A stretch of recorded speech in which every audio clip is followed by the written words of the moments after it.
9 armed guards died inside a Nazi detention camp without triggering a single alarm, not because they were ambushed by commandos, not because explosives were used, but because they laughed at the wrong thing. In March 1944, the SS believed in a simple truth: firepower wins wars. Anything old, handmade, or ceremonial had no place on a battlefield. That belief created a blind spot large enough to kill them all. Inside a frozen camp in occupied Norway, prisoners were waiting for execution. At dawn, the fences were high, the wire was layered, the watchtowers were manned. It had been tried before. Every failure ended the same way: bodies left hanging as warnings. The system was flawless, except for one thing the Germans dismissed as a joke. Weeks earlier, guards confiscated an object from a captured resistance prisoner. It wasn't a gun. It wasn't a knife. Just an old throwing axe forged by hand, tied to a tradition. The occupiers didn't respect and didn't understand. They mocked it. They displayed it on a wall. They never treated it as a threat. That decision mattered more than their rifles. On one winter night, the camp's rules stopped working. Guards followed their routine. Cigarettes glowed in the dark. Everything looked normal. And yet, one by one, our men fell inside their own perimeter before anyone understood what was happening. No heroics, no chaos, just silence, timing, and a skill the system wasn't built to detect. This story isn't about how strong one man was. It's about how confident systems fail, how arrogance replaces vigilance, and how war doesn't punish weakness first. It punishes certainty. They laughed at something they believed didn't belong in modern war, and that mistake erased everything they thought they controlled. If you think power only fails when it's weak, stay with this story. What brought the system down wasn't force, it was certainty. The German occupation of Norway was built on certainty by 1944. The SS believed they understood control. They had studied it across Europe. Control meant weapons, routines, and fear applied consistently. Camps were not designed to be clever. They were designed to be predictable, overwhelming, and psychologically crushing. If every movement was watched, if every sound carried consequences, resistance collapsed on its own. Greeny detention camp followed this logic perfectly. The fences were layered, the wire was reinforced. The watchtowers covered every angle that mattered. Patrols walked on sked, exhausted, and stripped of initiative. Guards did not need to be brilliant. They only needed to be confident that nothing unexpected could threaten them, and that confidence shaped every decision they made. The Germans categorized danger in simple terms. Firearms were dangerous. Explosives were dangerous. Knives, if concealed, were dangerous. These threats fit the mental model of modern warfare. They could be detected, confiscated, neutralized. Anything that didn't fit that model was dismissed. That dismissal was not accidental. It was cultural. The German military of the Second World War believed deeply in modernity, mechanization, efficiency, industrial dominance. The old world of craft, tradition, and manual skill was something to be studied in museums, not feared on battlefields. Hand-forged tools belonged to folklore, not combat doctrine. This belief created hierarchy not just among people but among objects. A rifle commanded respect, a pistol demanded caution, a handmade axe inspired laughter. When German guards encountered objects that did not resemble weapons of war, they treated them as symbols of inferiority. Proof that occupation was justified, proof that resistance was disorganized. It was part of the system. Displaying confiscated items was common practice. Flags, medals, knives, handmade tools, they were trophies, visual reminders of dominance, psychological reinforcement, that the occupiers held power over not just bodies. No one asked whether those objects had been dismissed too easily. Greeny's guards did not lack discipline. They lacked imagination. They believed danger announced itself, that threats looked threatening, that weapons had a specific shape, a familiar sound, a recognizable function. They trusted their definition. A system built on certainty does not watch for what it has already decided cannot matter. Once something is categorized as harmless, it becomes invisible. Procedures stop accounting for it. Training excludes it. Guards stopped noticing it. That blindness spread through every layer of the camp. Patrols followed routine because routine had always worked. Watchtowers scanned expected paths because prisoners had always behaved predictably. Searchlights focused on fences, not shadows between buildings. Weapons were secured because prisoners were assumed to be unarmed. The camp was umpired against rebellion that ignored them. This distinction matters. The Germans did not underestimate resistance fighters as people. They underestimated the form resistance could take. They believed that power flowed in one direction, from technology to outcome, from equipment to victory, from modernity to control. They never questioned whether silence could outperform fury. They never considered that precision could be more dangerous than volume. That question never occurred to them because their system did not reward asking it. Certainty rewards repetition. Erode prize curiosity. The camp's security measures were designed to prevent chaos. Ironically, they depended entirely on stability to function. Guards assumed that threats would escalate gradually. That violence announced itself loudly and visibly. They trusted the warning signs. This trust shaped reaction times. Guards did not expect instantaneous collapse. They expected noise first, confusion second, and confrontation last.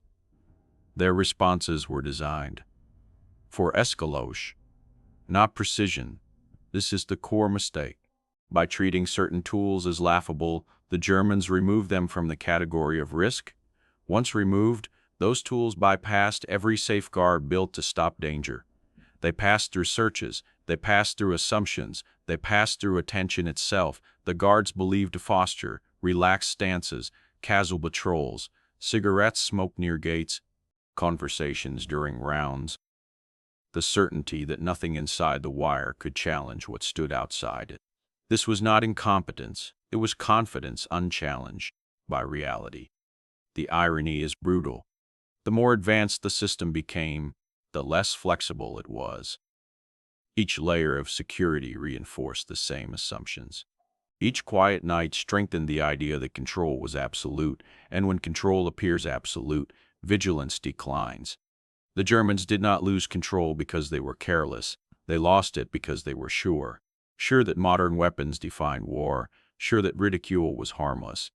That certainty would be tested not by an army but by a single decision rooted in contempt. They laughed at something they believed did not belong in modern warfare. They never imagined that their laughter marked the moment the system became vulnerable. The Germans believed skill was replaceable. Training manuals could be printed, drills could be repeated, weapons could be rotated out, and another inserted with minimal loss of effectiveness. This was the logic of modern armies. Individual variation mattered less than system consistency. They do not transfer easily, they do not appear impressive in demonstrations, and they do not reveal their danger until the moment they are used correctly. Thrown weapons belong to that category. In the German military mindset, a weapon was something that extended power through technology. Range mattered. Rate of fire mattered. A weapon's value was measured by how much force it could project, how quickly and how reliably it could be reproduced. A hand-thrown tool violated every one of those assumptions. It had no mechanical advantage, no repeatable output, no standardized. It looked inefficient, primitive, unreliable. A curiosity from another age. That judgment missed the point entirely.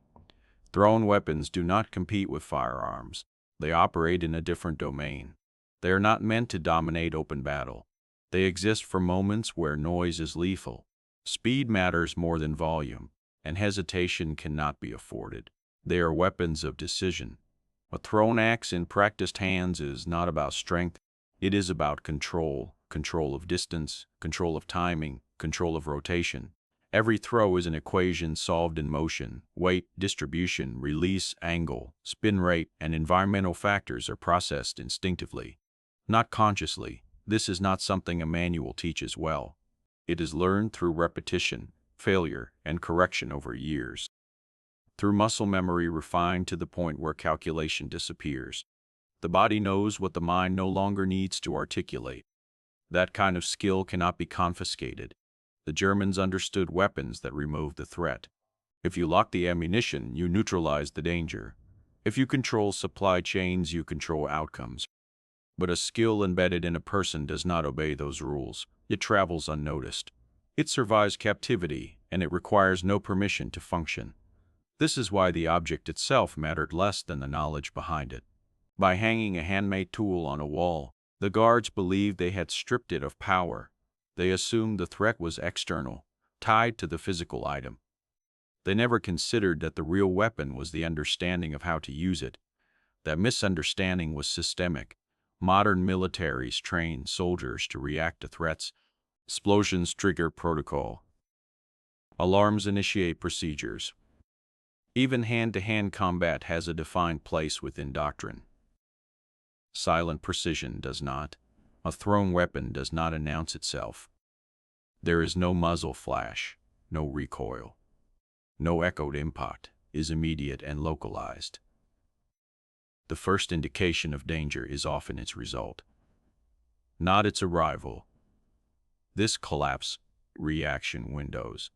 A guard trained to respond to noise relies on warning. When warning never comes, response becomes impossible.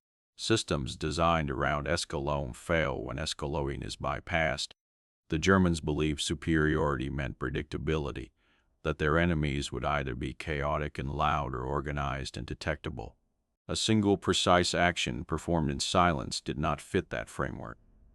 This is where arrogance intersects with vulnerability. By dismissing traditional skills as obsolete, the occupiers assumed history had no tactical relevance. They believed progress erased the past, that newer automatically meant better. But skill does not age the way technology does. A rifle's throw remains effective wherever gravity applies. Thrown weapons obey physics, not fashion. They rely on constants, mass, distance, motion. These do not change with ideology or industrial capacity. When mastered, they operate independently of supply lines, maintenance schedules, or manufacturing scale. This independence is dangerous to systems built on control. The Germans built their occupation around dominance. Through structure, guard rotation. The system worked because deviation was expected to be noisy. Thrown weapons exploit the opposite assumption. They reward patience. They punish complacency. They turn predictability into a liability. A guard who pauses in a routine becomes vulnerable. A fixed distance becomes a constant. The more stable the system, the more exploitable it becomes to someone who understands its rhythm. This is not romanticism, it is mechanics, skill-based weapons compress decision time to zero. There is no warning, no chance to react. The outcome is decided before the target understands a threat exists. Against such actions, training offers little protection unless the possibility is acknowledged in advance. The Germans never acknowledged it. They believed dominance eliminated the need to imagine unlikely threats. Their confidence was reinforced daily by obedience, fear, and routine success. Each quiet night strengthened the belief that their model was complete. The thrown axe represented everything the occupiers thought they had surpassed: craft instead of industry, practice instead of production. Individual mastery, instead of standard strength incorrectly, strength, in their doctrine, was cumulative. More men, more guns, more control, but cumulative strength collapses when it cannot be brought to bear quickly enough. A silent action executed at the right moment can neutralize advantages before they activate. This is why the skill mattered more than the tool.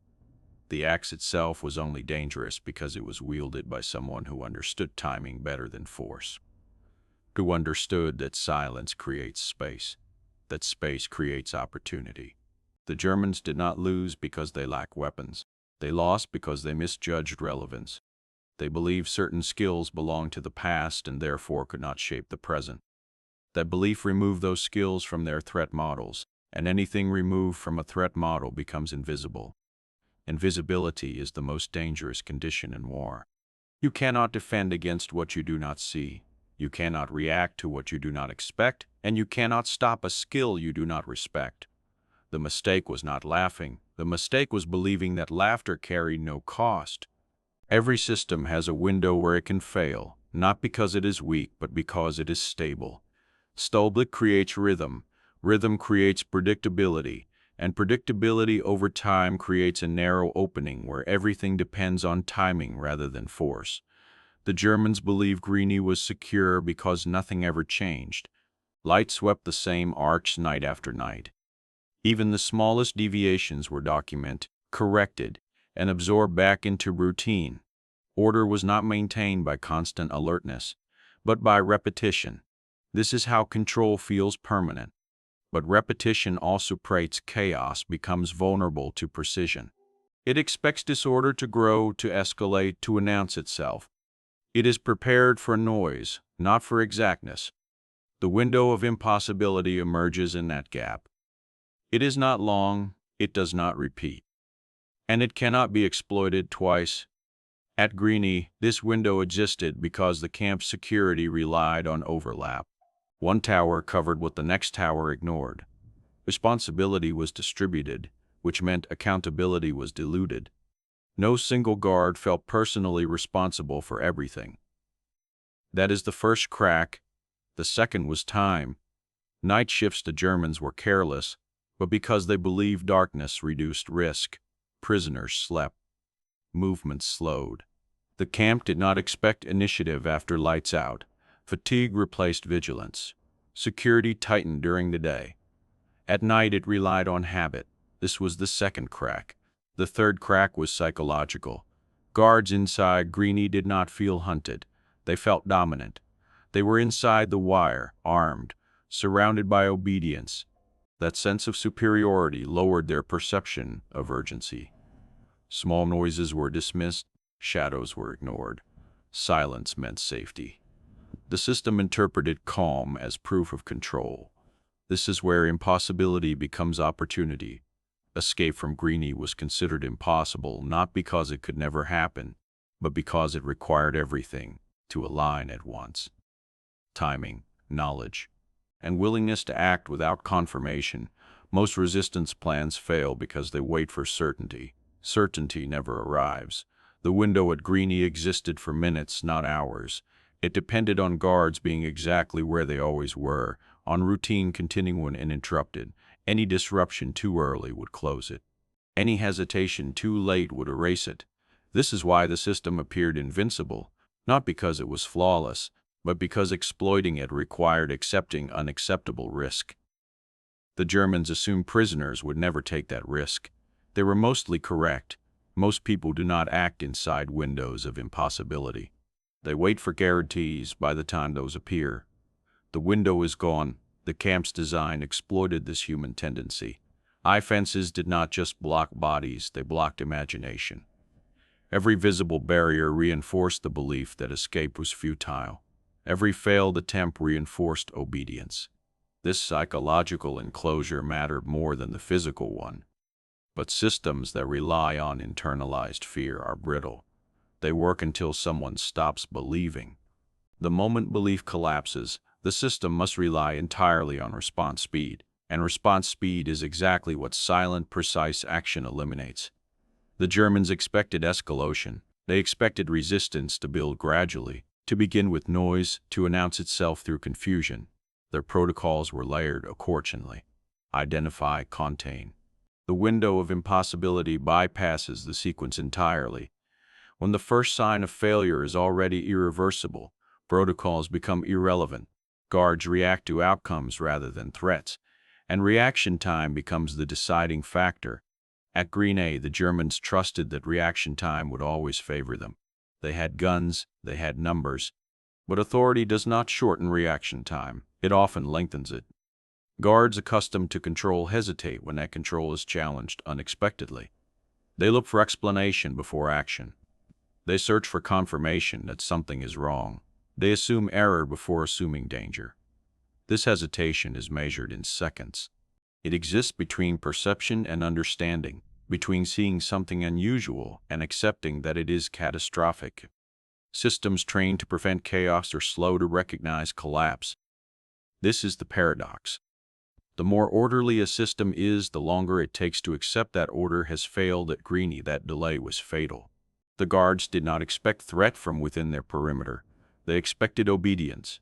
Prisoners were objects to be managed, not agents capable of initiative. This assumption shaped every response. When something went wrong, the instinct was not immediate alarm. It was confusion. Confusion kills systems faster than violence. A moment of doubt spreads faster than certainty, and during that spread, the window widens just enough for decisive action to matter. This is why the Germans lost control so completely, not because they were overwhelmed, but because they never understood they were under attack until the attack was already finished. The window of impossibility does not reward persistence. It rewards decisiveness. Once action begins, there is no adjustment, no learning, no second attempt. Every movement commits the future. Either the system collapses immediately or it crushes the attempt without mercy. This is why most people never act inside such windows. The cost of failure is absolute. The Germans assumed no prisoner would choose a plan that allowed no retreat. They assumed fear would always outweigh initiative. That calculation was correct in almost every case. Almost what they failed to account for was desperation, combined with precision. Risk is no longer weighed against survival but against inevitability. In that context, impossibility becomes irrelevant. The window does not appear larger. The consequences of ignoring it simply disappear. The system did not understand this shift because it was not designed to live under control. It did not consider that certainty of death removes the system's leverage entirely. At that moment, fear changes sides. The camp's defenses were meant to delay, detect, and deter. They were not designed to handle a threat that required no delay, no detection, and no deterrence. By the time the system realized something had gone wrong, it was already reacting to aftermath, not threat. That is the defining feature of the window of impossibility. It does not announce itself. It does not negotiate. And it does not care how strong the system is afterward. It exists briefly, brutally, and only once. The Germans believed Greenie could not be escaped because they measured possibility in resources. They counted fences, they counted guards, they counted weapons. They never counted timing, and timing more than force decides which systems survive. Systems rarely collapse all at once. They unravel, not because every part fails simultaneously, but because one failure disables the assumptions that hold everything else together. When that happens, the remaining components continue operating as if those assumptions were still true. That mismatch between reality and response is where collapse accelerates. It was interpretive. The camp security doctrine assumed a sequence: noise first, confusion second, alarm third, response last. Every layer of defense was built around that order. It was efficient, economical, and reliable against the threats the Germans recognized. But when the first sign of danger did not follow that sequence, the system had no language to describe what was happening. Silence was interpreted as absence. Guards did not immediately escalate because escalation was designed to follow confirmation. Confirmation required sound, movement, or visible disorder. When none appeared, the default assumption.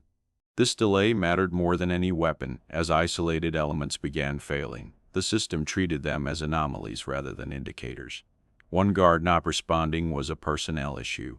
2 guards missing was an inconvenience. 3 suggested strength redundancy worked against it. Redundancy spreads responsibility. When many people share oversight, no one feels urgency to act alone. Each guard expects another to notice first. Each delay compounds the next. By the time the pattern became undeniable, response windows had closed. The camp's communication pathways revealed the next weakness. This preserved discipline, but it also created bottlenecks. Information had to travel before action could follow. In a loud attack, this works. Noise forces acknowledgement. In silence, information stalls. The Germans assumed the first sign of danger would be obvious enough to justify breaking protocol. When it wasn't, guards hesitated. They waited for orders that never arrived in time. Collapse is rarely dramatic at first. It feels like confusion. Confusion spreads faster than fear because it carries uncertain. They check, they confirm, they second-guess. Every pause stretches reaction time. In those moments, the system is still functioning, But incorrectly, this is why the collapse at Greeny appeared sudden in hindsight. It was not sudden. It was misinterpreted repeatedly until recovery was no longer possible. The Germans had trained extensively for riots, escapes, and coordinated assaults. Sirens, flares, reinforcements. They had none for a threat that removed decision-makers before decisions could be made. Once key nodes failed, the rest of the system continued operating on outdated assumptions. Patrols continued their routes, lights continued their sweeps, routine continued because no order had arrived to change them. This is a critical point. Systems do not stop when they fail. They continue doing what they were designed to do. Even when that behavior accelerates failure, the guards believed the perimeter was secure because nothing contradicted that belief loudly enough. Silence reinforced normality. Normality delayed reaction. The more time passed without an alarm, the less likely guards were to initiate one. To do so would be to admit something had gone catastrophically wrong without proof. In hierarchy systems, false alarms are punished more reliably than missed warnings. This creates a perverse incentive. It is safer to assume nothing is happening than to be wrong loudly. By the time certainty arrived, it arrived too late to matter. When reaction finally replaced hesitation, it did so in fragments. Individuals responded locally rather than collectively. Isolate actions replaced coordinate response. The moment belief collapses, the system must rely entirely on response speed. And response speed is exactly what silent, precise action eliminates. The Germans expected escalation. They expected resistance to build gradually. To begin with, noise, to announce itself through confusion. Their protocols were laid a course suppress. A sequence. The window of impossibility bypasses the sequence entirely. When the first sign of failure is already irreversible, protocols become irrelevant. Guards react to outcomes rather than threats, and reaction time becomes the deciding factor. At Greeny, the Germans trusted that reaction time would always favor them. They had guns, they had numbers. But authority does not shorten reaction time. It often lengthens it. Guards accustomed to control hesitate when that control is challenged unexpectedly. They look for explanation before action. They search for confirmation that something is wrong. They assume error before assuming danger. Seconds are enough. The window of impossibility thrives on this delay.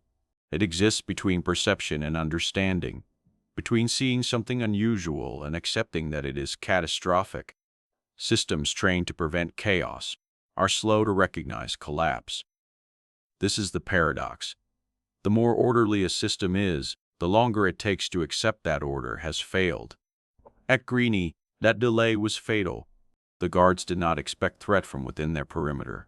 They expected obedience. Prisoners were objects to be managed, not agents capable of initiative. This assumption shaped every response. When something went wrong, the instinct was not immediate alarm, it was confusion. Confusion kills systems faster than violence. A moment of doubt spreads faster than certainty, and during that spread, the window widens just enough for decisive action to matter. This is why the Germans lost control so completely, not because they were overwhelmed, but because they never understood they were under attack until the attack was already finished. It rewards decisiveness. Once action begins, there is no adjustment, no learning, no second attempt. Every movement commits the future. Either the system collapses immediately, or it crushes the attempt without mercy. This is why most people never act inside such windows. The cost of failure is absolute. The Germans assumed no prisoner would choose a plan that allowed no retreat. They assumed fear would always outweigh initiative. That calculation was correct in almost every case. Almost. What they failed to account for was desperation combined with precision. Execution schedule remove, unboa. Risk is no longer weighed against survival, but against inevitability. In that context, impossibility becomes irrelevant. The window does not appear larger. The consequences of ignoring it simply disappear. The system did not understand this shift because it was not designed to live under control. It did not consider that certainty of death removes the system's leverage entirely. At that moment, fear changes sides. The camp's defenses were meant to delay, detect, and deter. They were not designed to handle a threat that required no delay, no detection, and no deterrence. By the time the system realized something had gone wrong, it was already reacting to aftermath, not threat. That is, the defining feature of the window of impossibility. It does not announce itself, it does not negotiate, and it does not care how strong the system is afterward. It exists briefly, brutally, and only once.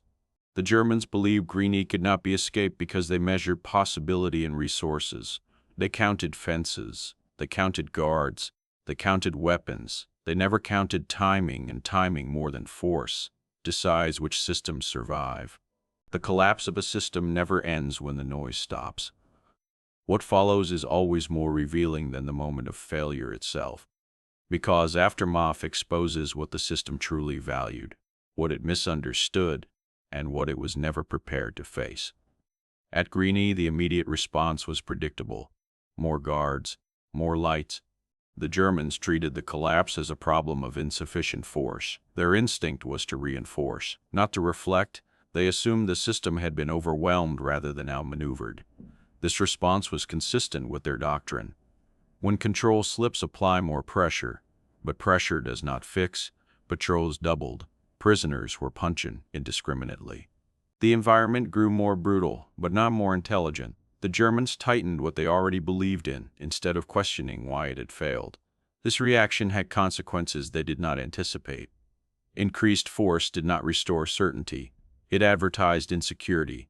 Every new light revealed fear. Every rule added after the fact admitted that the old ones were insufficient. The illusion of absolute control, once broken, could not be reconstructed through intimidation alone. Among prisoners, the psychological balance shifted permanently. Fear had been the foundation of obedience. Even those who had not participated sensed the change.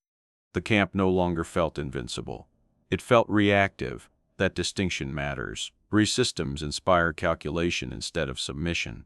Prisoners began observing guards more carefully, not to escape immediately, but to understand where certainty ended.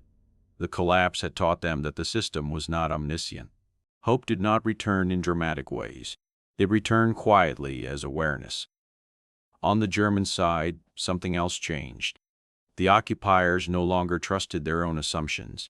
They searched for explanations that preserved doctrine, sabotage, external coordination, undetected weapons, caches, anything that fit existing beliefs. Acknowledging that would require admitting that contempt had consequences. Instead, they classified the incident as an anomaly, rare, unrepeatable, an unfortunate convergence of circumstances. This framing allowed the system to continue without confronting its blind. Memories linger. They remembered confusion. They remembered silence. They remembered not understanding what was happening until it was already over. Those memories altered behavior in subtle ways. Hesitation increased. Aggression became inconsistent. Confidence fractured unevenly. A system that depends on uniform certainty cannot tolerate uneven doubt. They failed to see that repetition was never the danger. The damage lay in exposure. The idea that dominance could be bypassed without matching force had already spread. Stories travel faster than orders. Within occupied Norway, the incident took on meaning far beyond its immediate effects. It was not remembered for numbers. One person, one skill, one mistake by the occupiers, and the system failed completely. That narrative mattered. Resistance movements do not survive on resources alone. They survive on belief. Belief that action is possible, belief that the occupier can be surprised. The aftermath fed that belief. Importantly, it did not encourage reckless action. It encouraged patience, observation, the understanding that systems reveal their weaknesses through routine, that power grows complacent when it feels secure. The less and a better. This is the part the Germans never fully grasped. They believed resistance thrived on chaos. In reality, it thrived on insight. Meanwhile, the system adjusted in ways that revealed its priorities. Security increased, but flexibility decreased. Procedures hardened. Deviations were punished more aggressively. Guards were instructed to follow. productivity was seen as risk. These changes made the system stronger against known threats and weaker against unknown ones. Rigidity is not resilience. A resilient system adapts by revising assumptions. A rigid one adapts by enforcing them harder. Rini became rigid, and rigidity carries a cost. It slows decision-making. It discourages perception. It narrows acceptable interpretations. The Germans believed the danger had passed because the specific conditions could not be dropped. They were correct in a narrow sense. That exact sequence would not occur again. But the broader vulnerability remained. They still believed certain skills were irrelevant. They still trusted structure over imagination.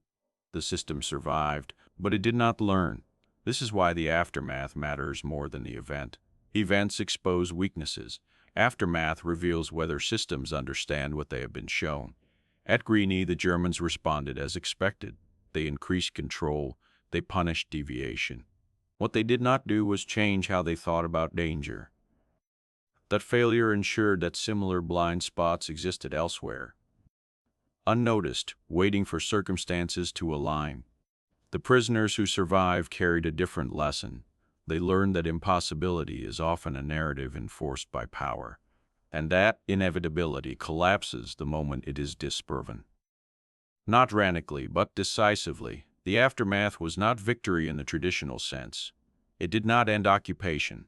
It did not dismantle the system, but it altered perception on both sides. For the occupiers, certain was replaced with calculation. That shift outlasted the event itself, and that is why the aftermath mattered, not because of what happened next, but because of what could never be unseen again. Stories like this survive not because of what happened, but because of what they expose. If this were only a tale of violence, it would have disappeared into history with countless others. If it were only about bravery, it would have been polished into propaganda and forgotten just as quickly. What keeps this story alive is that it reveals a pattern that extends far beyond one camp, one war, or one moment in time. It shows how systems fail when they become too certain of their own logic. The German occupation of Norway did not collapse because it lacked power. It collapsed in specific places because it misjudged relevance. It decided in advance what could matter and what could not. That decision shaped everything that followed. Modern systems still make the same mistake. They categorize threats based on familiarity. They invest heavily in defending against what they recognize, and they dismiss what feels outdated, unconventional, or inefficient. The story matters because it reminds us that dominance is not intelligence. Control often creates the illusion of understanding. When a system works repeatedly, it stops questioning itself. Procedure replaces sureness, and certainty recomfortable. It is also dangerous. It comes from what they refuse to imagine. The Germans believed modern war followed modern rules. They believed history had moved on from old skills. They believed progress erased relevance. Reality does not operate on belief. Systems rooted in fundamentals do not expire. They remain effective wherever conditions allow them to function. Silence still outperforms. Noise in the right moment. Timing still decides outcomes more often than force. The system at Greeny collapsed not because it was weak, but because it was confident. Confident enough to laugh. Confident enough to dismiss. This pattern repeats everywhere power accumulates. Organizations that dominate marching discriminate. Governments with overwhelming force dismiss unconventional resistance. Institutions built on scale ignore what cannot be scaled. And when failure comes, it feels sudden and inexplicable. Observers ask how something so powerful could be undone by something so small. They look for complexity, conspiracy, hidden coordination. The truth is simpler and more uncomfortable. Systems fail when they confuse familiarity with completeness. At Greeny, the guards believed they understood danger. They believed threats had a recognizable shape. That belief allowed them to stop thinking critically. Once thinking stopped, adapts became inevitable under the right conditions. This story also matters because it reframes courage. The central figure was not a symbol. He did not act to become legendary. He acted because the system left him no alternative. When execution becomes certainty, calculation changes. Rispetto made tave. Fear works only as long as it outweighs desperation. Once desperation crosses that threshold, fear loses leverage entirely. The system does not recognize this transition because it assumes fear is permanent. It never is. What remains after fear collapses is clarity. Clarity strips systems of their psychological obedience. Control without belief becomes insurrection without obedience. This is why the Germans could not undo what happened. Even after reinforcing the camp, the physical structure could be strengthened. The mental structure could not. Once inevitability is disproven, it never fully returns. The story survives because it illustrates this principle with brutal clarity. Not through spectacle, but through consequence. It reminds us that power depends on perception as much as force, that systems are only as strong as their willingness to question their own assumptions, and that the most dangerous threats are often the ones that do not announce themselves in familiar ways. This is not a story about the past. It is a warning about certainty. Whenever a system laughs at something it does not understand, it creates a blind spot. Whenever it decides something no longer matters, it removes it from attention, and whatever disappears from attention gains freedom to act. At Greeny, that freedom lasted minutes, not because of how many died, but because of how easily certainty did. Stories like this don't survive because they are dramatic. They survive because they expose how power really fails. If you want more untold histories like this, subscribe and stay with the channel and leave a comment telling us where you're watching from.